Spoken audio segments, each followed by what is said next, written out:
푸른 제설차의 꿈 김곰치. 대관령 가봤어? 갑자기 웬 대관령? 늦은 저녁 식사 상앞에서 준영이 큰 누나 심에게 난데없이 대관령을 물어오자 누이의 표정이 영 엉뚱해졌다. 서울서 강원도 넘어가는 그 대관령 곡에 가본 적 있냐고. 글쎄, 고등학교 때지 아마. 낙산사로 수학여행 갔을 때 대관령인가 미시령인가 넘어가 본 것 같은데. 근데 대관령은 왜? 꼭 대관령이 아니어도 좋아. 미시령도 괜찮아. 물론 나도 군발이 시절에 휴가 나올 때 넘어가 봤지. 고속버스에서 바라본 그런 대관령 말고 직접 어디쯤에 발 디뎌본 적이 있냐고. 경관을 지켜봤다든지 차 한 잔을 마셔봤다든지. 시간이 밤이면 더 좋고 흰눈 펄펄 내리는 겨울밤이면 더 좋지. 내 여행 싫어하는 줄 알잖아. 내가 맨날 부산에 처박혀 사는 줄 몰라서 그래? 그럴 줄 알았어. 그럴 줄 알면서도 그냥 물어본 거야. 혹시나 해서. 누이는 그녀들 또래 사이에서 자칭 타칭 색채의 마술사라 불리는, 그러나 내년 30의 초봄이나 되어야 첫 개인전을 가질 계획인 무명의 화가였다. 준영이 보더라도 누이는 애들같이 원색을 즐겨 쓰면서도 누이의 그림에는 원색이 저질러 놓기 일수인 천박함을 찾아볼 수 없었다. 누이에게 대관령을 물어보아 혹 그런 누이의 섬세한 눈 밝음에 기대서라도 준영이 그려내고 싶은 대관령의 이미지에 적확한 살아 숨쉬는 색채적인 언어 하나라도 건져볼까 싶었던 것이다. 그동안의 경험으로 볼 때 단어 하나가 막힌 곳을 뻥뻥 뚫어줄 때도 없지 않았다. 또한 첫 장면이 강렬함 그 자체라면 그 첫 장면이 내뿜는 힘으로 글 전체의 분위기를 안정감 있게 유지해 나갈 수 있는 것이다. 근데 갑자기 대관령은 왜 물어봤어?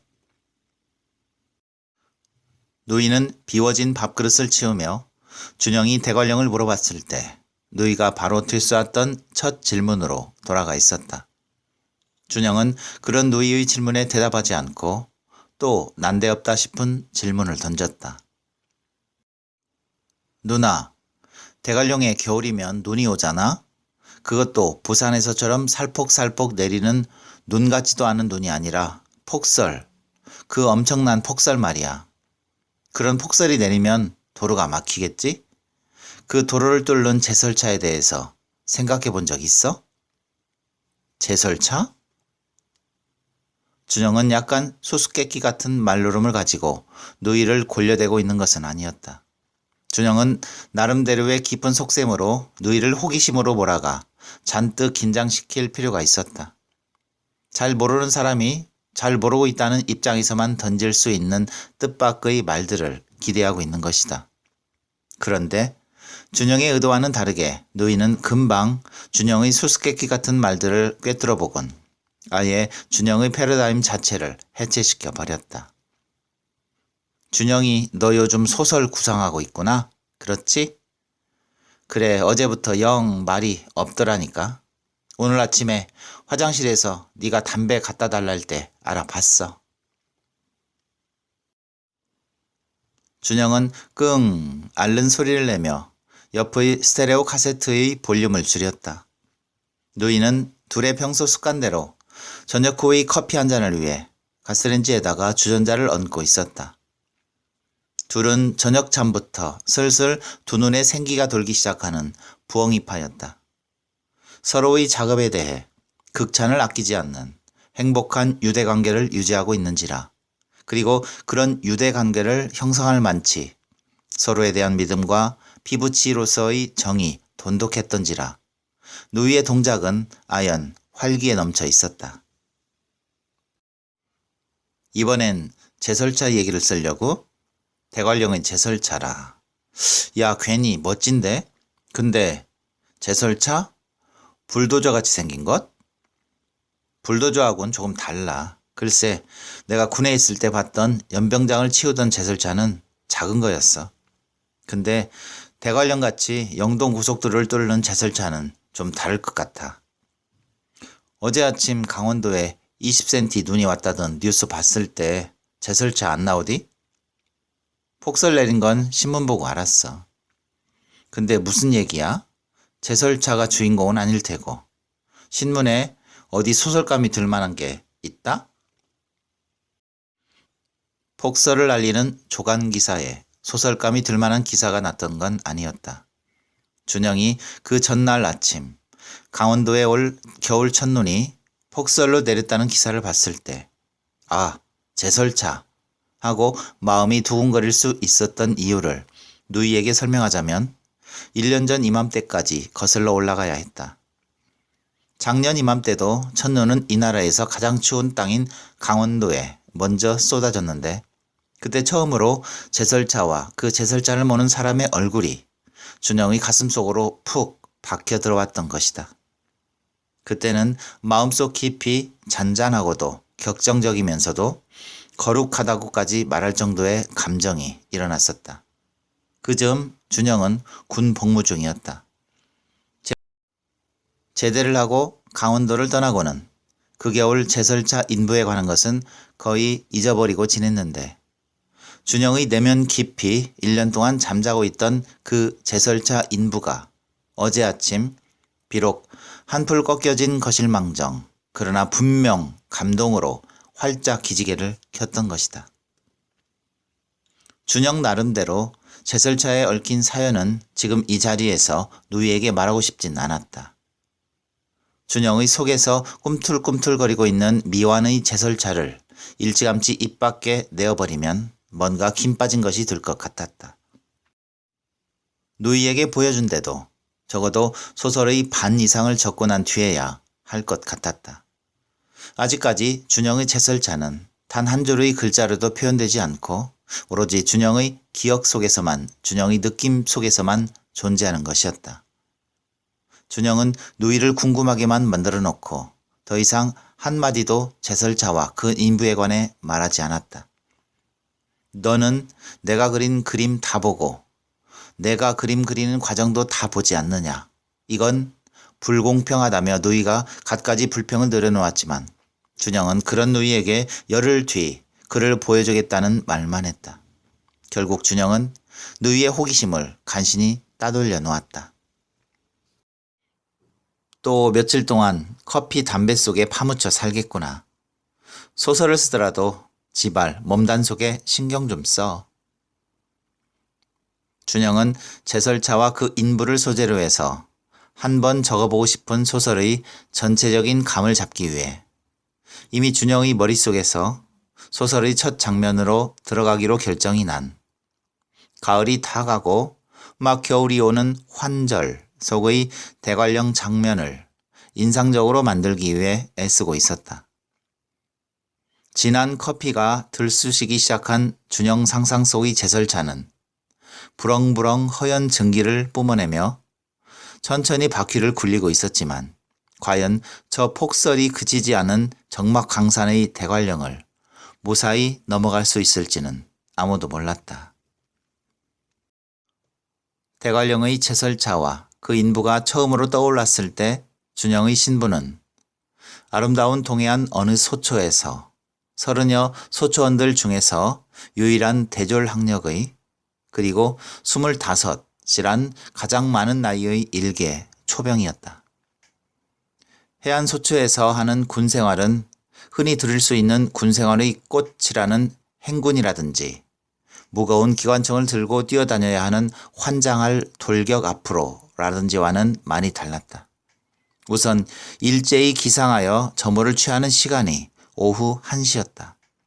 점심을 먹고 야간의 작업을 하다 보면 금방 날이 어둑어둑해졌고 그러면 병사들은 전투복장을 갖춰 초소로 나가는 것이었다. 중간중간 휴식을 취하러 소초의 내무반으로 들어오기도 하지만 대개 6시간, 7시간 이상을 근무지에서 오롯이 깨어 있어야 하는 생활이었다. 하루가 다르게 밤이 길어지는 10월 초순부터 바닷가 새벽 추위는 태백산맥을 치 내려오는 바람과 합세하여 험악해졌다.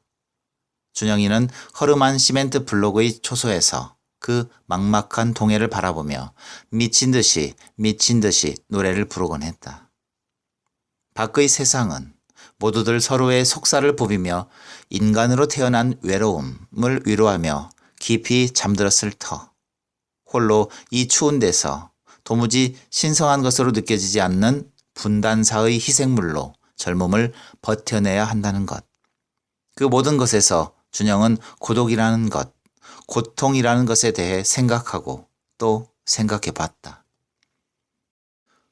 초소에서 세워야 하는 밤들이 진절머리가 날 정도로 지겨웠기 때문이기도 했지만 그래도 어김없이 저 먼 바다가 환해질 때면 아직도 내가 죽지 않고 살아서 저 장엄한 해돋이를 보는구나 하는 늘 신선한 감동의 순간을 경험했고 그 주체치 못하는 감동은 준영에게 인간의 의지로는 도무지 거스를 수 없는 저 해돋이처럼 그렇게 거스를 수 없는 이 세상 어딘가에 숨어있을 그런 거대한 희망을 네 두 손으로 찾아내고 네 머리로 깨우쳐내라는 준엄한 채찍으로 다가왔다. 참새 떼가 두려워할래야 두려워할 수가 없는 어둠 속의 허수아비처럼 지금은 비록 아무 의미 없이 서 있지만 진정으로 세상 모든 사람들을 위하여 나 홀로라도 깨어 있어야 함의 참된 삶을 일구어내야 한다고 준영은 자신의 마음에다 새기고 또 새겼다. 제대를 한다면 정말이지 그런 깨어있음의 삶을 살아야겠다며 값진 일을 하며 살아야겠다며 지난 호탕방자한 대학 생활을 뉘우치고 또 뉘우쳤다. 인간으로 태어난 외로움이 아니라 인간으로 태어난 기쁨에 대하여 다시 한번 희망을 품어보고 싶었다. 그런 어느 날 밤새 바다 가득히 비가 뿌려댔고 판초 우위를 뒤집어 쓰고 돌아와 가벼운 아침을 먹고는 녹초가 다 된 몸을 오침의 침낭 속으로 파묻을 때 내무반의 텔레비전은 대관령과 설악산에 그의 첫눈이 30cm의 폭설로 쏟아졌음을 알리고 있었다. 벌써 첫눈이 왔구나. 처음엔 그 정도였다. 그런데 바로 그 전날 아침 준영의 개인사에 비추어 매우 중한 편지 하나를 붙였던 것이다. 그게 걱정되었고 그 걱정이 혼잣말처럼 준영의 입에서 흘러나왔다. 30cm면 교통이 두절 뒤고도 남았겠네. 지금도 내리고 있대? 여기 계속 비가 오니까 누군가가 준영의 말에 대꾸해 왔다. 그러면 내 편지가 아직 대관령을 못 넘었겠구나. 길 뚫으려면 꽤 시일이 걸릴 텐데. 준영이 상병 잘 모르는구나. 길이야 밤새 다 뚫었지. 밤새? 눈이 계속 쏟아지는데도? 곧 또 막히겠지. 준영은 작년 겨울 흐벅지게 눈이라도 내려버리면 일주일 내내 연병장을 치어댔던 고생스런 기억에만 매달리고 있었던 것이다. 누군가가 준영의 말에 콧웃음을 쳐왔다. 웃기는 소리. 제설차는 꼰대로 있나? 작년 마지막 눈이 왔을 때 사람이 있으면 일주일 걸릴 연병장을 순식간에 밀어버리던 제설차 기억 안 나? 그렇군. 제설차가 있었군. 무심하게 한마디 속말을 하다가 있었군 하고 속말을 끝내자마자 그 순간 준영의 가슴 가득 회오리를 일으키는 어떤 영상이 단박에 떠올랐다. 쌀이비같이 똘똘 뭉쳐진 채로 매몰도는 회오리를 준영은 걷잡을 수가 없었다. 이미 준영은 자신의 상상 속으로 깊숙이 발을 들여놓고 난 뒤였다. 준영은 폭설이 내리는 대관령을 거침없이 올라가는 제설차를 상상해 봤다. 제설차가 저 폭설의 산맥을 뚫어내야 비로소 제 길을 갈 수 있는 사경의 환자를 실은 앰뷸런스를, 급전을 실은 우편 화물차를, 관광버스를, 어머니가 위독하시다는 전갈에 혼이 빠져버린 어느 가장의 중고차를, 단란한 가족의 자가용을, 시간을 지체하면 물품이 상해버리는 어육 운반차를 상상해 봤다.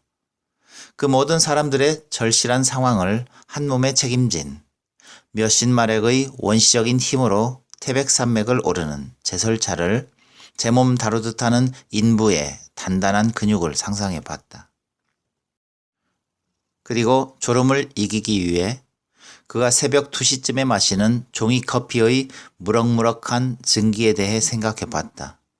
아니, 커피가 아니더라도 그의 정신을 유리잔처럼 투명하게 만들어줄 대관령 겨울 가득히 넘치고 맑은 차가운 공기에 대해 생각해 봤다. 밤이 새도록 온통 정신과 근육을 긴장시킨 대가로 그가 황홀하게 후룩후룩 건져먹을 이 세상에서 가장 만날 새벽 4시의 뜨거운 컵라면에 대해 생각해 봤다.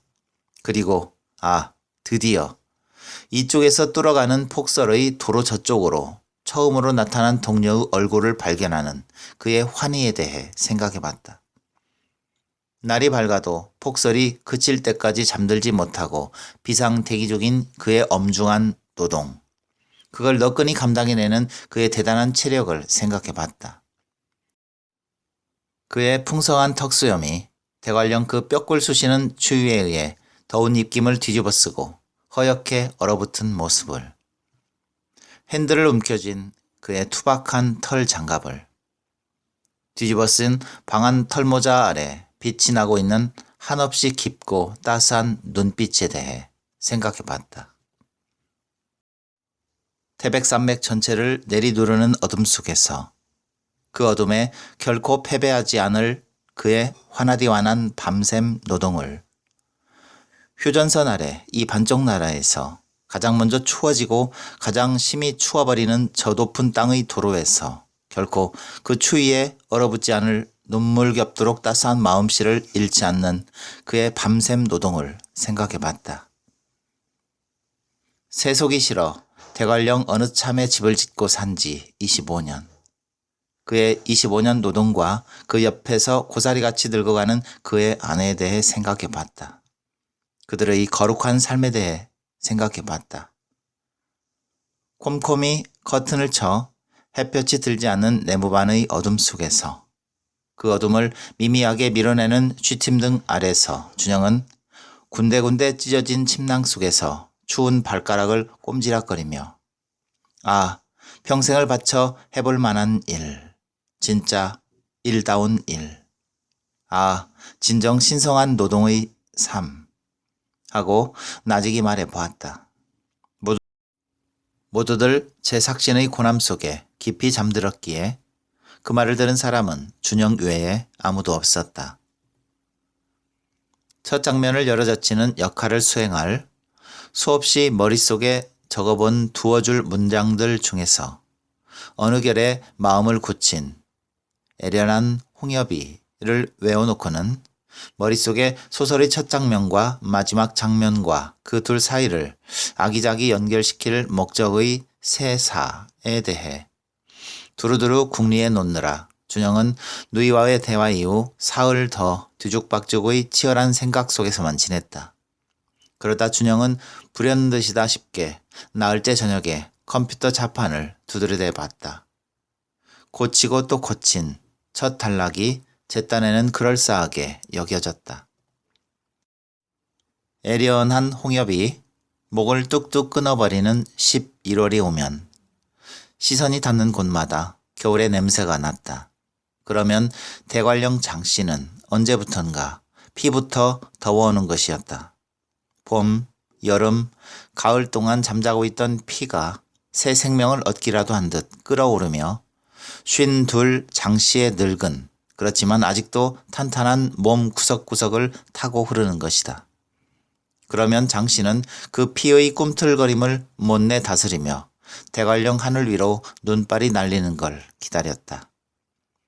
눈발이 날리는 걸 기다리는 장씨 마음은 겨울의 냄새가 물씬거리기까지 그의 피가 잠자고 있었듯 제설자 또한 헛간 같은 창고에 가만히 갇혀 있는데 장씨가 자주 그 제설차를 보러 가는 것에 대한 서술이었다. 그리고 그런 모습을 보는 그의 아내와 아이들은 조금씩 말이 많아지고 신이 났는데 그것을 이어 묘사했다. 헛간을 가는 겸해서 장씨가 몇 번이나 개조한 집의 구조에 대한 묘사, 장씨와 그의 아내가 정성껏 꾸민 정원에 대한 묘사가 조금 상세히 이어졌다. 그의 서재에 꽂혀있는 책 제목까지, 정원에 피는 꽃이 계절마다 어떻게 다른지까지, 집안의 웬만한 세간살이는 장씨가 직접 만들었는데 그런 솜씨를 지니게 된 장씨의 내력이 간단히 설명되었다. 그런 식으로 얼추 원고지 30내 분량이 나갔다. 어느덧 누이의 방에서 탁상시계가 울음을 터뜨렸고 한참 요란했던 알람 벨소리가 문득 꺼지고 라디오가 흘러나왔다. 새벽이 희뿌염하게 밝아오고 있었던 것이다. 준영은 거실로 나가 냉장고에서 우유 한 잔을 마시고는 제법 근사한 작품이 될 것 같다는 가슴 뛰는 예감과 흥분에 겨우며 제 방으로 들어가 쏟아지는 졸음에 몸을 내맡겼다. 소설에 매달리기 시작하면 밤낮을 완전히 바꾸는 준영의 버릇. 준영은 그것을 소설에 대한, 자신이 그리고자 하는 소설 속의 삶에 대한 최소한의 예의라고 말하곤 했었다. 오후 2시에 기상한 준영이 한결 냉정해진 심사로 자신이 지난밤 내내 적어냈던 글을 읽었다. 어제까지만 해도 생각지 못했던 수많은 질문들이 불쑥불쑥 솟구쳐 나오는 걸 준영은 가만히 견뎠다. 장씨의 나이가 52이면 그 애들 나이도 이미 대학생 나이여야 하지 않을까. 걔들은 저 산맥 너머쯤이나 가까운 도시로나 유학을 갔겠지. 그럼 방학이라고 집에 온 것이 되나? 아이들이 그렇게 나이가 많아버리면 안 되는데. 내 소설에는 10살 미만의 어린이들이 장씨의 아이로 등장해야 하는데. 준영은 장씨의 삶과 함께 이상적인 가족 공동체를 표현하고 싶었는데 아이들의 나이를 몇 살로 할 것인가의 문제로 주저하게 된 것은 고등학생, 대학생이면 이미 사유의 때가 묻을 나이라고 준영이 판단했기 때문이었다. 장씨의 순수한 삶에 어울리는 장씨의 아이들은 말 같은 처녀, 밤꽃 냄새나는 총각이어선 절대 안 되었다. 어린아이는 순진무구함 그 자체로 장씨의 삶을 밑받쳐주는 것이다. 준영의 고민은 여기서 멈추지 않았다. 장씨는 그 자신의 밥벌이 수단인 제설의 용역을 누구와 계약했을까? 강원도청일까? 대관령이 위치한 군청일까? 겨울이 다가도록 서너 차례 제설 작업을 할 텐데 그걸로 생활이 될까? 제설 노동마다 그 대가가 얼마일까? 준영이 깜냥으로 넘겨짚고 써놓기엔 자신이 없는 문제였다. 장씨의 강인한 체력의 비결에 대해선 어떻게 오늘 될까? 그가 젊은 시절 운동을 했다고 할까? 역도 선수나 사이클 선수나.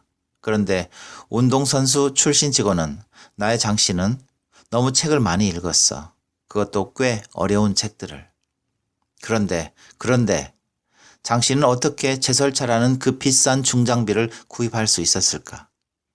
제설차라는 장씨의 노동 장비가 바로 그의 소유물이라는 건 매우 중요한 문제였다. 늙은 농부의 평생을 함께한 낫과 삽, 쇠스랑이 그의 분신이듯 제설차 또한 장씨의 분신이어야 했다. 장씨는 자기 노동의 참된 주인이어야 했다. 준영은 그 다음에 들어갈 내용을 전혀 잊지 못한 채 사흘 밤낮을 제설차와 장씨에 대해 골몰했다. 열흘이 다 가도록 죽을 상을 하던 준영이 겨우 원고지 5매 분량이라도 더 나갔던 것은 자신이 초반 말미에다 설정해 놓은 날이 흐려오다 폭설이 시작되는 그의 겨울 첫눈의 장면으로 훌쩍 건너뛰었기 때문이었다. 잘 안 돼? 두 눈을 감고 무엇인가에 깊이 파묻혀 있던 컴퓨터 앞의 준영이 그 말에 깜짝 놀라 눈을 떴다. 살그머니 자신의 방에 들어와 있던 누이의 목소리였다. 자신의 작업이 첫날 이후 도무지 진전이 없자 한껏 외로워진 준영이 누이에게 위로받고 고무받고 싶은 강한 유혹을 느꼈다. 준영은 누이에게 자신이 생각하는 장씨 삶의 가치에 대해, 특히 군에서 느꼈던 상상 하나하나를 세심하게 표현해 나갔다. 좋은데 요즘 안 그래도 세상이 썩어빠져 고위공무원 비리다 뭐다 말이 많은데 얼마나 고결한 삶이니. 등대지기처럼 거룩하고 아름다운 마음. 바로 그거네. 좋은데. 누이의 반응에 고무받은 준영은 컴퓨터의 화면을 열어주었다. 지금껏 잘 썼네. 야, 쉰이 넘은 장씨가 아주 자연스러워. 말투도 그 나이처럼 어른스럽고 근사해. 좋아. 아주 좋은데? 누이는 어쩌면 장씨의 삶을 꼭 제 손으로 그려내고 싶은 준영 자신의 절실한 표정에 현혹되었는지도 몰랐다. 준영 자신은 힘들어 죽겠는데 너무 좋아하는 듯한 누이가 오히려 준영을 침착하게 만들었다. 무엇인가가 벽처럼 막혀 있어. 내가 장씨 속으로 훌쩍 들어가야 하는데 내가 얼마나 장씨의 삶에 절실해야 되는 걸까. 뭔가 확실한 느낌, 정말 장씨가 느낄 뿌듯함, 순간순간 자신의 모든 것을 송두리째 쏟아부어 최선을 다하는 마음가짐, 그런 장씨를 확실히 느낄 수 있게 만드는 뒷심이 필요해. 나는 장씨에게로 밀어줄 뒷심이, 두루뭉실 분위기만 잡아나가기엔 구체의 힘이 부족한 거야. 은천 집에라도 한번 갔다 오지? 바람도 쐬고 어때? 이런저런 문제점을 찾고 있는 준영이에게 문득 누이가 그런 말을 했다. 준영이 며칠을 더 부산에서 글쓰기에 애를 쓰다 거의 기력이 동이 났고 조금 쉬고도 싶고 또 은천집에서 밑반찬을 또 한 무더기 가져올 겸 해서 훌쩍 부산을 떴다. 그리고 은천에서 빈둥빈둥 이틀을 머물다 다시 부산으로 돌아오는 길이었는데 낙동강역에 정차한 열차가 5분이 지나도 출발하지 않는 중에, 그러니까 준영이 워크맨의 이어폰을 양귀에다 꽂고 구성지고 가난한 정태춘의 목소리에 흠뻑 빠져드느라 차내방송을 듣지 못했지만 다음 역인 삼랑진역과 낙동강역 사이의 철로에서 경부선과 경전선이 합쳐지기에 아마도 경부선 열차를 먼저 통과시키느라 열차가 지체하는 중에, 그러다 막 열차가 움직이는 찰나에 준영의 시선으론 뭔가 준영에게 하여금 제설차 장씨의 삶을 상징하는 듯한 모습이 잡혀 들어오는 것을 경험했다. 그 모습의 주인공은 바로 준영의 외삼촌이었다. 그러고 보면 외삼촌에겐 준영이 그려내고자 하는 장씨의 면면과 제법 닮은 점이 많았다. 외삼촌의 직업부터가 영무원이어서 이틀에 한 번꼴로 거의 날밤을 새우는 것이었고 30년 가까이 역에서만 근무했으며 다만 지적인 면에서만 약간 차이가 날 뿐 외삼촌의 마음 씀씀이 또한 자신이 생각하는 장씨와 비슷한 것이다. 외삼촌은 낙동강역의 부역장 대리 영무계장의 자리에 있으면서도 2인 맞교대의 당번을 서는 날에는 밤중에 자다 깨야만 하는 힘든 새벽 근무를 자청한다는 거였다.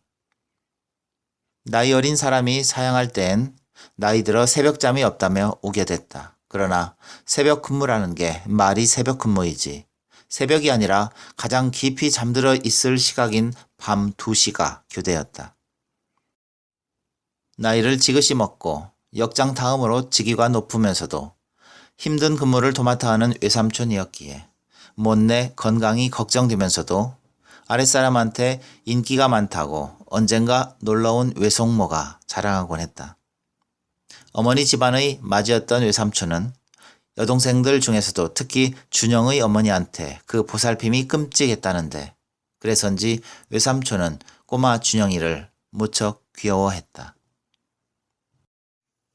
그러던 것이 나이 55을 지나면서부터 청력이 급격히 나빠졌고 의사도 딱히 원인을 밝혀내지 못한 시각장애를 앓기 시작했다. 급기야 외삼촌은 한쪽 시력을 영원히 잃었다. 눈의 시신경은 각각 따로인지라 다른 한쪽은 아직 무사했지만 외삼촌은 시각장애를 앓기 전부터 시력이 좋지 않아 안경을 썼기에 자꾸만 한쪽 눈도 나빠져 간다고 어머니는 우리 오빠 날 그렇게 좋아하셨는데 불쌍한 우리 오빠 하며 가끔씩 눈물을 찍어냈다. 그런 건강의 적신호 때문인지 그 뒤론 새벽 근무를 고집하진 않았다고 했다. 그러나 불행은 짝지어 온다더니 올해부턴가 간까지 급격히 나빠져 한 차례 입원까지 했는데 그래서 이제는 집에서 쉬고 있다는 소식을 준영은 군에서 얼핏 들었다. 하여튼 얼핏 들은 그런 외삼촌의 소식은 인간에겐 모자르기 마련인 기억력이란 것과 그 모자라는 기억을 보살피는 상상력이란 것에 의해 적당히 재구성되었고 준영은 외삼촌이 아예 퇴직한 줄로 알고 있었다. 은천을 떠나는 열차가 적막한 어둠을 뚫고 달려나갔고 곧 은천 바로 다음 역인 낙동강역에 도착했다. 막차인지라 객차에는 10손가락으로 다 꼽을 수 있을 만치의 손님뿐이었다. 한참을 쉬고 있는 열차 속에서 준영은 반대편 좌석 너머 창으로 낙동강 역사를 바라보다 문득 외삼촌을 떠올렸다. 그리고 준영은 꼭 한 번쯤 외삼촌네를 들려봐야 하는데 하는 정도의 생각을 했다. 출발하기 직전의 열차가 한 번 몸을 흔들면서 소음을 내기 시작했기에 준영은 워크맨의 볼륨을 올렸다. 열차 바퀴가 겨우 한 회전, 두 회전 정도의 진전을 느끼게 해주었을 때 문득 준영이 눈에 확 들어온 것은 바로 너덧걸음밖에 떨어지지 않은 위치에 서 있는 듯 분명 외삼촌의 뒷등이었다. 외삼촌이 한 손엔 조그마한 랜턴을 들고 다른 한 손으론 삼색 플래시로 동그라미를 그리며 열차의 머리 쪽을 향해 서 있었던 것이다. 다시 일 나가시는구나. 준영은 귀에서 이어폰을 떼내며 두꺼운 객차의 유리창을 손바닥으로 세차게 두드렸다. 그러나 열차의 소음에 묻혀 준영의 소리는 들리지 않는 것 같았다. 열차는 외삼촌이 서 있는 지점을 천천히 지나쳐 갔다. 안타까운 준영이 외삼촌의 시선이라도 띄기 위해 몸동작을 크게 하며 다시 세차게 객차 유리를 두드려댔다. 그러나 외삼촌은 2m 정도 준영의 위치가 외삼촌으로부터 멀어져 서로를 맛 바라볼 수 있는 시선의 각도가 제법 어긋나 버렸을 때야 자신을 부르는 무엇인가를 육감적으로나마 알아챘는지 그 무엇인가를 향한 시야를 확보하기 위해 열차로부터 급히 멀어지며 그제서야 준영이를 쳐다보았다. 창문을 손마디가 얼얼할 정도로 두드려댄 준영이 마침내 환히 웃을 수 있었다. 그때 준영은 외삼촌의 표정 변화를 똑똑히 지켜보았다. 준영의 좌석 쪽을 분명히 바라보는 외삼촌의 얼굴이 아주 잠깐 어리둥절한 빛을 띠더니 터무니없을 정도로 갑자기 표정을 바꾸고는 마치 오래간만이군. 퇴근하는 모양이지? 요즘 마산역에 별일 없지? 잘 가게. 하는 듯한 반가운 표정을 짓더니 약간 허리를 숙이며 동료들끼리 나누는 거수 경례를 준영이를 향해 자신만만하게 척 갖다 붙이는 거였다. 그리곤 휙 등을 돌려 역으로 가는 것이다. 그 모습에 준영은 눈물이 핑 돌고 말았다. 바로 준영이가 소설 속에서 그려내고자 하는 것이 바로 저 외삼촌의 모습인 것 같았다. 저것이 바로 거룩이라는 이름에 값하는 것이리라. 준영은 외삼촌의 모습에 비추어 장씨의 마지막을 선연히 그려낼 수 있었다. 평생을 채설차와 함께한 장씨. 그래서 그 해묵은 노동의 결과로 생긴 장씨 말년의 갑작스런 근육의 마비.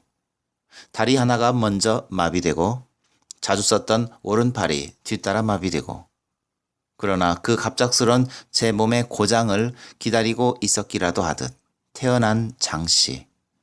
내 평생 이 다리와 팔을 사랑했지. 그리고 열심히 부려먹었지. 모든 생명 있는 것이 그렇듯 이제 그 끝이 오는 것일 뿐이지. 하는 해밍웨이의 노인과 바다를 연상시키는 듯한 그러나 분명 장씨 삶의 무게가 묵직하게 느껴지는 혼잣말. 그런 장씨와 함께 그냥 멈추어버리는 폭설 속의 제설차. 제대 후 한 번도 외삼촌을 찾아보지 않았다는 죄송스러움과 더불어 새롭게 떠오른 소설의 마지막 장면에 대한 기쁜 흥분을 가눌 길 없는 준영은 자신이 타고 있는 열차가 낙동강 철교의 교각 속으로 마구 춤을 추며 뛰어드는 것 같았다. 급기야 준영은 스프같이 허연 물동을 싸질렀다. 그러나 차가운 변기를 궁둥이의 체온으로 덮이며 준영은 자신의 항문에서 물동이 떨어지는 줄도 모르고 두 눈을 고통스럽게 감고 줄 담배를 태워댔다. 은천을 다녀오고 난 뒤 며칠 정도 영화도 관람하고 다른 소설도 읽어보며 외삼촌이 던진 감동의 호흡을 조절하였다. 그러다 날은 12월 막판을 향해 치닫고 따뜻한 항도 부산의 하늘에도 올해 첫눈이 날리자 마치 무슨 계시라도 본 것처럼 준영은 불굴의 투지로 다시 소설에 매달렸다. 그러나 아무리 열망이 뜨거워도 인간의 힘으로 안 되는 게 있는가 보았다. 준영은 매양 쳐놓고 지우고 쳐놓고 지우고의 연속일 뿐이었다. 적어놓고 다시 보면 초반의 긴장을 유지하지 못한 채 풀어지고 어설퍼 보였다. 그렇게 준영의 26, 아직 젊디 젊음이 완전히 소진될 즈음 준영 또한 최소한 몇 달은 대관령의 대자도 떠올리지 않아 보는 게 어때? 하며 슬슬 자신의 욕구를 달래보기도 하던. 그러나 오기 때문에라도 이대로 물러선다는 것을 참아내기 힘들어 중장비 모는 친구 누구 없나 하는 생각까지 하고 있었던 어느 토요일 밤. 그 준영의 세계 속으로 폭력적으로 뛰어드는 외부의 힘 하나가 있었다. 느닷없는 초인종 소리가 누이와 준영이 사는 13평 임대 아파트의 밤 깊은 고요를 깨뜨린 것이다. 준영과 누이 둘 다 제 방문을 열고 나왔지만 13평 실내 공간의 크기에 비해 너무 육중하다 싶은 현관 철문의 자물쇠를 딸 생각은 않고 서로의 둥그레진 눈만 쳐다보았다. 예감이 심상찮았다. 철문 밖에서 희미한 목소리가 들렸는데 빨리 문 열어라. 그건 바로 준영 아버지의 목소리였던 것이다. 이런 일이 없었는데. 은천중학교 농업선생인 준영의 아버지가 준영과 누이가 사는 집으로 오는 일은 무척 드물었다. 한 달에 한 번이어도 잦다고 말할 정도로 나들이가 없었다. 더욱이 지금처럼 아무 사전 말씀도 없이 그것도 깊은 밤중에 오는 경우는 준영이 제대를 하고 글을 쓰기 위해 누나의 아파트로 들어온 지 6, 7개월 동안 단 한 번도 없었다. 아버지가 준영 사는 데 가신다 싶으면 을에 어머니로부터 전화가 왔었다.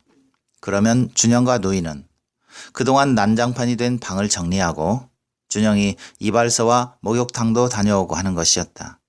그런 일종의 어머니와의 공주체제가 이번엔 무너진 것이었다.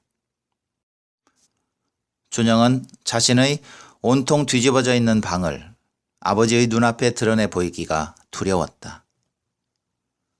큰일 났다 싶어 당황에 쌓인 준영이 우선 취한 행동은 자신의 방문을 밖에서 잠가 문을 닫아버리는 것이었다. 그러나 그건 미봉책에 불과했다. 방 열쇠를 잃어버렸노라 하며 아버지 앞에서 태연자약할 수도 있지만 아버지가 듣기엔 말 같지도 않은 변명일 터였다. 누이가 걱정스런 얼굴로 준영을 한번 보고는 자물쇠를 따고 문을 열었다.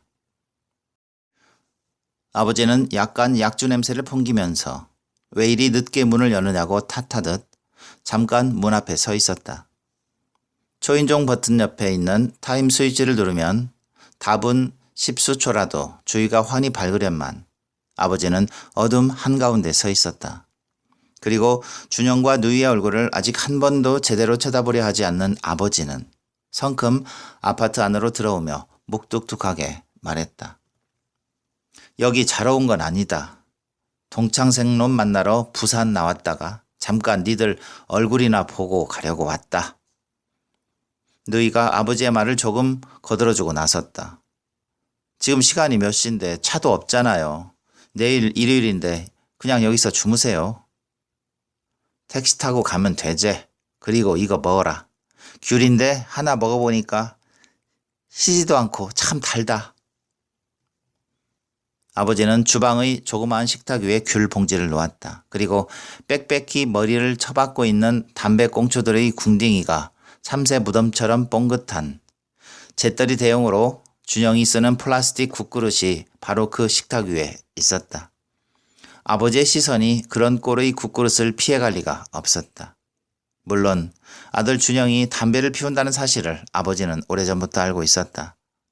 자신의 담배량에 비추어 하루 한 갑은 피울 것이라고 의심했고 아버지는 내내 그것이 불만이었다. 그러나 아버지는 준영이 밤이라도 꼬박 세워버리면 하루 두 갑 이상이라는 것까지는 몰랐다. 아들이 그리랍시고 쓴다는 것을 모르지 않아 하루 두 갑까지도 의심해보는 마음이 들기도 했으나 그런 생각을 한다는 것 자체가 아버지에겐 너무 큰 괴로움이었다. 그러나 국그릇에 가득한 담배꽁초들을 보자마자 물론 그 담배꽁초들이 사흘 걸려 열흘 걸려 쌓인 것일 수도 있었으나 마치 하나의 예술작품처럼 서로를 아웅다웅 껴안고 있는 담배꽁초들의 일사불란한 모양이 지금까지 하루 한 갑이라고 애써 진정시켜 놓은 마음을 송두리째 흔들어 버리게 만드는 아들 준영의 흡연 빈도를 느끼게 했고 아들의 흡연 버릇이 소화기관을 조져버릴 줄담배임을 직감하게 했다. 준영이 저 국그릇을 치웠어야 했는데 방문을 잠가놓느라 주방을 둘러보지 못한 것이었다. 저것이 왜 하필 식탁 위에 있는 걸까? 근데 방 안에는 저 국그릇 말고도 우유곽이 2개나 더 있는데 아버지는 열려진 채의 누나의 방으로도 들어가지 않고 바로 그 식탁의 의자 위에 앉았다. 어서 이 귤 먹어라. 그리고 아버지는 마음의 평정을 찾고자 할 때의 평소 버릇처럼 두 눈을 지그시 감고는 담배만 피우고 있었다. 그런 모습을 준영은 비상경계령의 발효점으로 여겼다. 준영과 누이는 그 옆에 슬그머니 앉아 귤을 깠다. 아버지 귤 좀 드세요. 아니다. 나는 많이 묵었다. 니들 먹어라. 준영은 초조한 마음을 가누며 아버지의 속생각을 쫓아가고 있었다. 그 속생각이야 준영의 눈에 훤히 보였는데 글을 쓴다는 게 쉬운 게 아니다. 배가 고픈 직업이다. 서울국립 그 명문대를 졸업해서 지금 하는 꼬락선이라니. 준영 너는 이 아비를 너무 실망시키는구나. 대충 그런 생각일 거였다. 그건 몇 년의 연역을 가진 아버지와 준영의 줄다리기였다. 그리고 언제부턴가 아버지는 그에 대해 일체의 말을 삼갔다. 아버지와 준영이 만나 대화가 끊기고 웃음이 사라진 지 꽤 오래되었다. 어찌됐든 당분간은 준영이 하고 싶은 대로 내버려 두자. 아버지는 그런 마음을 다져둔 듯 했고 그러나 그 당분간도 여전히 불만이여 세상 살아가는 일에 대해 아들 준영이와 더불어 어울려 살아가는 일에 대해 웃음꽃을 피울 마음에 여유가 없는 것이었다. 저 눈을 감고 생각에 잠긴 아버지는 이런 꼴 안 보려고 했는데 괜히 왔구나 하고 있는 줄 몰랐다. 준영이 군대 가기 전 아버지를 연상시키는 듯한 중년의 인물을 형상화한 소설로 조그만 문학 잡지에 등단했을 때 그리고 기고만장하여 아버지를 만났을 때 아버지는 앞으로 글을 쓰고 싶다는 준영의 뜻에 결사 반대했다. 한치도 서로 간 양보하지 않는 입씨름 속에 아버지는 자신의 젊은 날에 대해서까지 준영이 처음 듣는 말을 했다. 이 아버지가 젊었을 때 글줄이랍시고 써봐서 잘 안다. 그게 얼마나 사람을 못쓰게 만드는 줄. 제대로 글을 쓰려면 하늘이 보살펴야 해. 그렇지 않으면 쓸데기 하나도 없는 잡문이나 몇 편 쓰고 인생을 망치기 똑 좋은 게 글쟁이야. 알아 몰라? 아버지의 그런 말은 글쓰기의 열망에 사로잡혀 있는 준영에게 전혀 다른 의미로 들려왔다. 역시 핏줄은 못 속이는구나 하고 오히려 준영이 글쓰기에 더욱 투지를 불태우게 하는 기름 역할을 했던 것이다. 그러나 역시 아버지란 존재의 근본적인 이중성은 어쩌지 못하는 모양이었다. 어머니의 말에 의하면 준영이 문학 잡지에 등단한 이후로 아버지가 신문의 문화면을 찬찬히 들여다본다는 것이었고, 새해가 되면 신문을 여럿 사서 신춘문예란을 살펴본다는 것이었다. 그런 소식들을 들은 준영은 최소한 2, 3년 동안이라도 아버지와는 적당 수준의 냉전만 유지하면 된다 싶었다. 그러다 물건 하나만 만들어 놓으면 그 다음은 아버지가 흔쾌히 아들 준영을 자신의 품으로 세상으로 훨훨 날려보내줄 거라고 믿었다. 글쓰기는 아버지의 좌절된 꿈이기도 하지 않는가. 준영은 달다는 귤이 몸 통째로 오싹하도록 제 잇몸께로 자극하는 것을 참아내며 이왕지사 하며 마음을 담대히 먹고자 했다. 2개의 담배꽁초를 준영이 국그릇에다 꽂아놓은 동안 아버지는 귤을 먹고 있는 준영의 약간 고개 숙인 얼굴을 찬찬히 들여다보기 시작했다. 준영은 그 표정이 너무 가깝고 공격적이어서 아버지의 시선을 자연스레 맞받아들일 수가 없었다. 그러다 고집스럽게 닫혀있던 아버지의 말문이 삐걱 열렸는데 그 목소리에는 울분 같은 것이 섞여 있어 준영의 마음이 급격히 쏙 오그라들고 말았다. 준영이 네 거울 있거든. 네 얼굴 한번 봐. 그게 어디 팔팔한 젊은 놈 얼굴인지. 참아내려다 터져버린 아들에 대한 비난의 말이어서인지 아버지는 속에서 들끓어오르는 아들에 대한 노여움을 견딜 수가 없는 모양이었다. 아버지는 얼굴인지 하고 한참을 쉬다가 아니면 글줄에 환장한 미친놈 얼굴인지 한번 잘 들여다봐 하고 잔인하게 덧붙여왔다. 아침에 세수를 안 해서 그렇지 비누를 씻으면 아직 탱탱해요 라고 말하고 싶었으나 하나를 보면 열을 알 수 있어. 왜 세수를 안 해? 왜 그따위 생활을 하는 거냐? 하고 아버지의 화를 더 키울 뿐임을 준영이 모르지 않았다. 준영은 아버지라는 존재의 이중성이 자신에게 불리한 쪽으로 기울어졌음을 냉정하게 실감하곤 죄송스러운 표정과 함께 가만히 있는 게 상책이라 여겼다. 또 잠깐 얼음 같은 침묵이 흐르는데 아버지는 이참에 뭔가 확실하게 아들 준영과 결판을 본 심산인가 보았다. 그래, 어디 네 그 잘난 글이라는 거 한번 보자. 심이가 얘기하는 걸 엄마한테 전해들어 알고 있다. 대관령이고 제설차고 내가 직접 한번 보자. 얼마나 대단한 글이기에 니를 이렇게 만들어 놓을 정도인지 어디 내가 한번 보자. 다 좋은데 자기 주위에 신나는 일이 있으면 전화기에다 대고 준영의 어머니에게 고자질하는 나쁜 버릇이 누이에겐 있었다. 준영의 창작 파트너로선 누이는 그 점이 늘 실격이었다. 준영은 구차히 변명했다. 아버지, 다 완성 못했는데요. 이미 써놓은 거라도 보잔 말이다.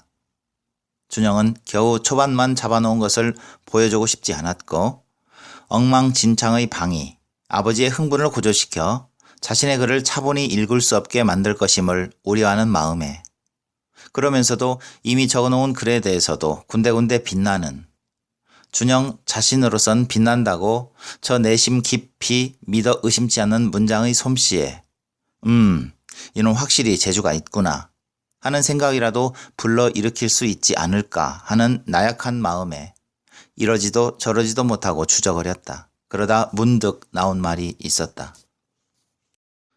아버지, 방 열쇠를 잃어버렸는데요. 들어갈래도 못 들어가는데요. 그 말이 한낱 변명처럼 들렸을까. 아버지는 갑자기 그리고 확실히 진노의 표정으로 돌변했다.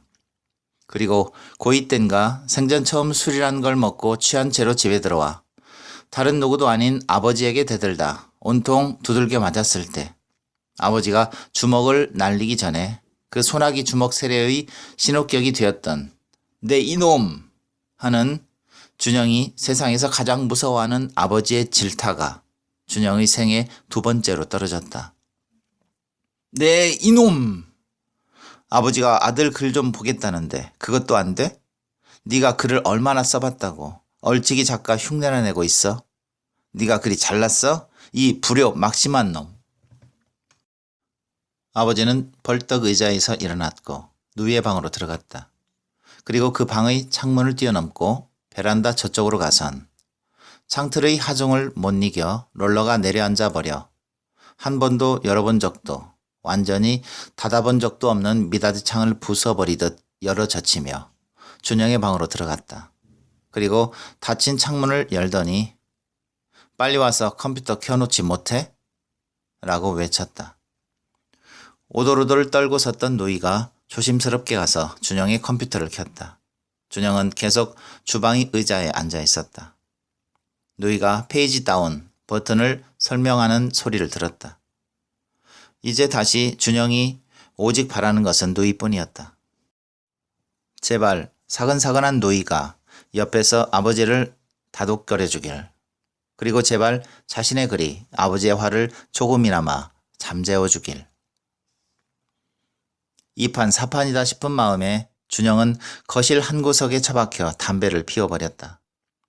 누이의 그림들이 주방벽 군데군데 걸려 있었고 그것은 하나같이 따뜻했다.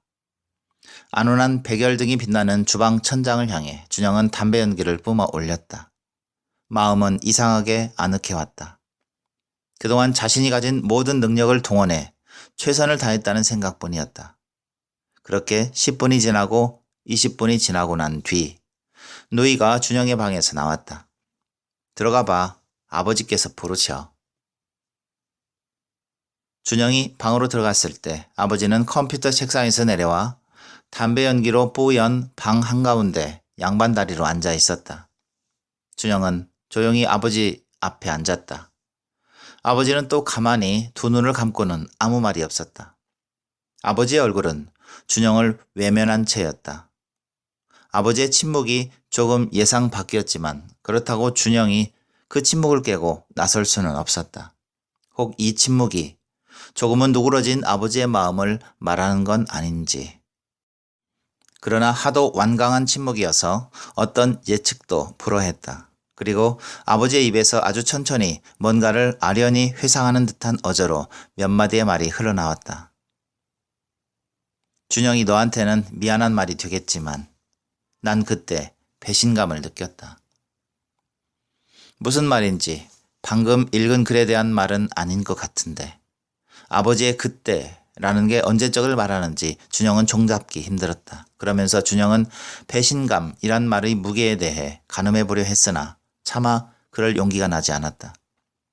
아버지 특유의 목소리와 억양에 실어나오는 밑도 끝도 없는 배신감이란 말이 그 자체로 준영의 숨을 턱 막히게 했던 것이다. 준영은 부들부들 떨려오는 가슴을 어쩌지 못한 채 가만히 있었다.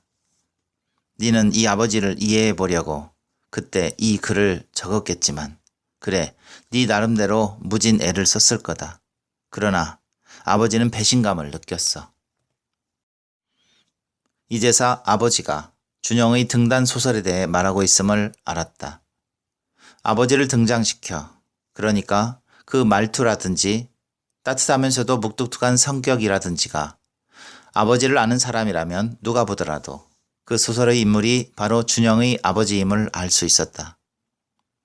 가족 관계라든지 첫 아이를 유산시킨 소설 속 인물의 옛 사연이라든지가 하나같이 준영의 아버지와 일치했지만 그러나 그 소설의 인물과 준영의 아버지와 다른 점이라면 준영의 아버지는 다만 저 쓸쓸한 시골 중학교의 이제 우루과이 라운드다 뭐다 해서 더욱 그 값어치가 떨어져가는 농업과 교사에다가 꼬장꼬장하기 이를 데 없어 만년 새마을 주임의 자리를 지키는 신분이었고 소설 속의 인물은 준영이 대학을 다녔던 그 당시 대학 분위기에 걸맞는 조금은 황당무계한 현대조선소의 고참 노동자로 설정된 것이었다.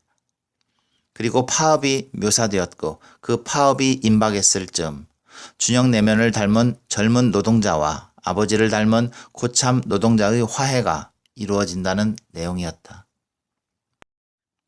네가 크게 실망할까봐 내 얘기하지 않았지만 나는 네 글을 읽고 네가 내 아들이라는 게 부끄러웠다. 아니, 하나밖에 없는 아들이 이 정도라는 게, 이 정도밖에 못 키운 내가 부끄러웠다. 좋아.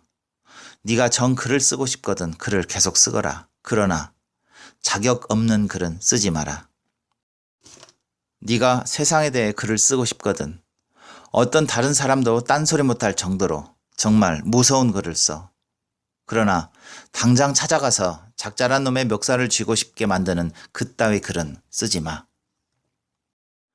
니는 지금 내 말이 무슨 말인지 모를 거다. 나는 네 옛날 글에서 마치 아버지를 다 이해한 척하는 네가 정말 건방져 보였다. 내가 보기엔 그 글은 틀려먹었어. 틀려도 한참을 틀렸어. 응, 아버지만치, 이 아버지 세대만치 열심히 일한 세대는 없어. 물론 니들 나름대로 사는 게 힘들겠지만 이 아버지는 우리 세대가 단군 일에 가장 열심히 일한 세대라고 믿어. 이만치 열심히, 목숨까지 다 바쳐 열심히 일한 세대는 없었어.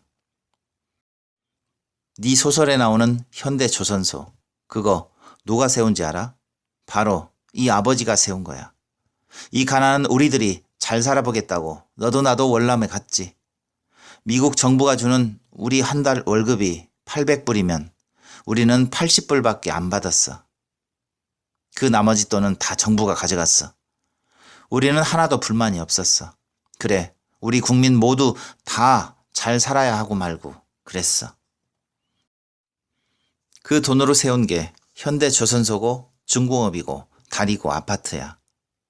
이 나라가 이 모양 이 꼴이라마 사람 사는 데가 된 것. 박정희가 정주영이가 나라 개발시킨 게 아니야. 이 아버지가 이 아버지 세대가 이 나라를 세웠어. 이 나라는 내 거야. 이 아버지 세대 거야. 근데 머리에 피도 안 마른 놈들이 네 소설의 영진이처럼 머리에 빨간 물만 들어갔고 이 나라가 어떻다더니 체제가 어떻다니 하는 꼬락서니를 보면 아버지는 배신감을 느껴. 지들이 이 나라를 위해 한 일은 하나도 없으면서 고작 지 부모가 준 돈으로 공부나 하고 술이나 처 마시고 한량같이 책이나 읽으면서 이 세상에 대해 가타부타 말할 자격이 없어. 넌 아직 진짜 세상이라는 걸 살아본 적이 없어. 아버지는 그렇게 준영의 첫 등단 소설을 산산조각으로 박살내고 있었다. 준영은 마음속 깊이 뭉클뭉클하는 게 이상하게 가벼워지고 비워지는 마음의 현기증이 무엇을 의미하는지 알 수 있었다. 그건 준영과 아버지가 딛고 서 있던 삶의 집안의 차이, 준영의 위치로부터 까마득히 아래로 내려가 있는 아버지 세대의 삶을 보고 느끼는 현기증일 수 있었다. 그리고 지금 이 자리에서 준영이 아버지의 땅으로 발을 옮기려 한다면 그건 현기증의 해소가 아니라 가랭이가 찢어지는 통증이 될 터였다. 방금 읽은 글에 대해 이 아버지는 말하지 않겠다. 그러나 앞으로 글을 쓰려면 정말 무서운 글을 써. 세상을 진짜로 울며불며 살아낸 사람들이 읽으면 코웃음이나 치는 글 따위 쓰지 말고 이 아버지의 입에서 이런 말이 안 나오도록 이 아버지 세대를 능가하는 글을 써. 그렇지 않고 문장의 형용이나 요란하고 감상만 요란한 시건방진 글을 쓰려거든 감당하지도 못하는 현실을 갖고 그 간사한 글줄로 지 몸이나 축내는 글을 쓰려거든. 아버지는 더 이상 말을 잇지 않았고 준영은 고개만을 푹 숙이고 있었다. 준영은 심한 부끄러움을 느꼈다. 아버지는 일어나 준영의 방을 나갔다. 은천역 플랫폼에서 바라보는 은천은 참으로 아름다웠다.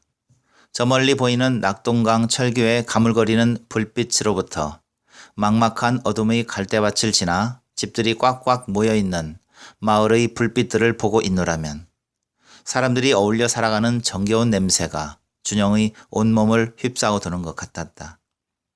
은천 1, 2, 3구의 집들은 높지도 않고 그렇다고 낮지도 않은 언덕을 따라 세워져 있었기에 마을의 전체적인 불빛들은 거대한 조롱박을 옆으로 뛴 모양이 되고 있었다.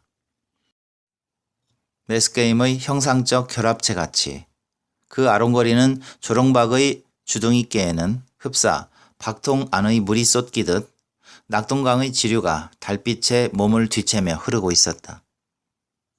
그리고 그 위론 밤별들이 박수치듯 무수히 자지러졌다. 언제부턴가 준영은 이런 풍경을 볼 수 있는 은천역 플랫폼을, 부산 가는 막차를 열애해 왔다.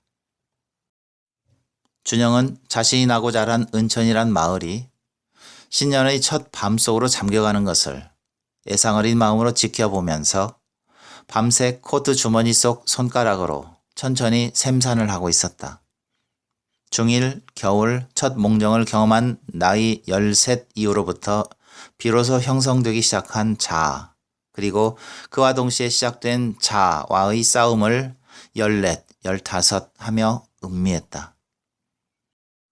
준영의 샘산은 양손가락을 다 거치고 다시 빠꾸를 하여 그 자아와 더불어 세상과의 싸움애로 접어든 아직 준영의 삶의 현재 진행의 꼴로 놓여져 있는 20대의 23, 4, 5, 6 그리고 마침내 27가지를 접고 있었다. 아, 까까머리 풋 소년이 어느덧 27가지 자랐다니. 27, 26까지만 해도 준영은 25의 정열적인 마음으로 살았다고 할 수 있었지만 26에서 한 살 더 먹은 27에 이르자 대뜸 나이 30이 눈앞에 아물대 왔다. 30을 넘겨다 보는 나이 27의 고지에서 준영은 마치 공기의 희박이라도 느끼듯 걸음을 멈추어 심호흡을 해야 했다. 이번의 은천행만 해도 그랬다. 새해를 맞아 은천 집에도 들려야 했지만 불알진구의 경사스런 일을 나몰라라 할 수 없었던 연효의 은천행이었는데 어젯밤 녀석의 은천 켄터키 치킨 체인점 개업식도 그랬지만 마침 녀석의 오랜 동거녀에서 갓 신부가 된 여자로부터 등남을 하여 그걸 축하하게 되었을 땐 제법 마음이 싱숭생숭했다. 은천 켄터키 치킨에 모였던 동창생들 모두가 제 자리를 찾고 있었고 믿음직한 어른 티들을 내고 있었다. 어떤 식으로든 자기들이 선 자리에서 뿌리를 내리고 있었던 거였다. 부산 임대아파트의 격렬한 밤이 있고 난 뒤 더욱 서먹서먹해진 아버지에게 준영이 방금 전 저 부산 갑니다 하고 인사를 했을 때 아버지의 말도 그랬다. 세월 참 빠르다. 이제 네 나이도 27이니. 준영은 어제 작년의 동창생의 등남이 있고 해선지 아버지의 27 우는이 괜스레 너도 결혼해야지 하는 의미로 들려와 잠시 잠깐 찔끔했다. 준영은 결혼 같은 건 전혀 염두에 두지 않고 있었던 것이 우선 사귀고 있는 여자도 없을 뿐더러 과연 자신의 글쓰기를 이해해주고 꼬치꼬치 따져오며 같이 싸워줄 여자, 그녀가 자신의 삶 속에서 패배를 했건 승리를 했건 세상의 한복판으로 가봤던 여자, 준영의 단짝이 되어주면서도 준영의 비굴에 대해선 과감없이 질타할 줄 아는 여자, 그런 여자만 있다면 나이 30이 되었건 40이 되었건 사춘기 소년의 설레는 마음으로 그녀와 결합할 수 있을 것 같았다. 그렇게 평생을 같이 서로의 때를 묻혀가며 늙어가고 싶은 여자를 준영은 아직 만나지 못했다. 그러나 아버지의 27 운우는 그런 게 아니었다. 내가 너만 할 땐 월남 갔다 와서 중학교에다 선생 자리를 찾고 있었을 거다. 27이면 지금이라도 무엇을 시작해도 늦지 않는 나이다. 아파트의 그날 밤 이후 준영의 글쓰기에 대한 변하지 않는 아버지의 말이었다. 준영은 열차의 시간이 아직 5분가량 남았음을 확인하곤 담배 한 개비를 빼어 물었다. 다시 한번 30이란 나이를 의식하며 6년여에 걸친 자신의 문학 공부와 그 6년여 동안 언제나 넘어야 할 산으로 앞을 가로막았던 그리고 결국은 단 한 번도 넘지 못한 것으로 판명이 난 아버지라는 산과 그리고 미완의 최근작의 주인공인 대관령 장씨의 삶에 대한 묵상에 빠져들었다. 아버지로부터 내 이놈! 이란 질타를 들었던 날로부터 준영은 장씨의 대관령 계곡을 벗어나 있었다. 아니, 아버지의 비판은 준영의 글쓰기와 준영의 글과 더 나아가 준영의 삶 전체를 향한, 준영이 지금껏 평론 쓴다는 선배나 친구들로부터 들어본 말들 중에서도 가장 가혹하고 강렬한 말이었다. 어쩌면 그동안 모든 비판은 글쓰기의 세계 안에서, 즉 글쟁이들끼리의 위로 같은 것이었고, 글쓰기 밖의 세계에서 준영을 공격해온 최초의 판관이 바로 아버지였다. 아버지의 비판은 단지 대관령 장씨에 대한 소설에만 해당하는 위협이 아니었고, 준영이 모든 것을 뒤흔드는 것이었다. 그러나 아버지는, 아버지 세대의 준영이 지금으로선 도무지 따라갈 수 없는 갓난 신고의 삶을 영웅적으로 살아냈지만, 그들의 삶은 권력이나 거금의 세력에 능욕당한 패배자들에 불과하다는 인식을 준영이 놓친 것은 아니었다. 그들이 열렬히 이뤄낸 모든 것들의 현재를 상징하는 것이 돌이켜 뒤떠올려 봤을 땐 단박에 준영이 눈앞에 나타나는 것은 처절할 정도의 느낌을 주며 맥없이 무너진 다리요, 무너진 아파트였다. 물론 아버지 세대의 뼈마디 쑤시는 노고가 있었기에 무너질 아파트라도 다리라도 있었지. 그들의 헌신적인 삶이 아니었다면 홍수의 뗏목이 되어 떠내려갈 다리와 돌풍에 휙 들려가는 허섭 쓰레기 같은 지붕이나 망연히 보고 앉아 있었을 것이었다.